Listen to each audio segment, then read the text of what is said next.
Sometimes when your software license does not work, or if you're a new user creating a trial license, we ask you to send us a license request file.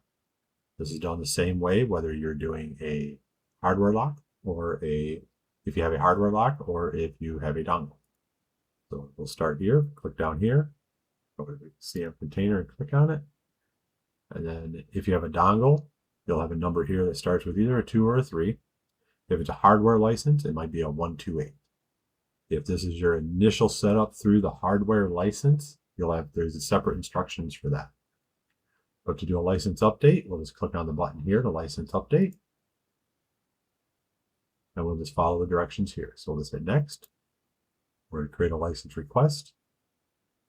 We're going to extend it.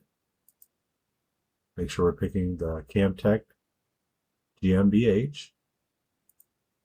And then at this location, this is where most people get confused. This is the location that the file will be saved.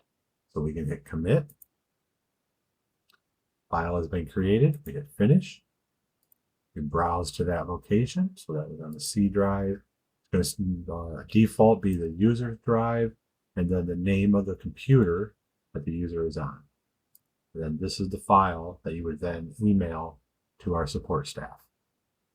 If you have any other questions, reach out to our support staff and they'll be able to assist you. Thank you.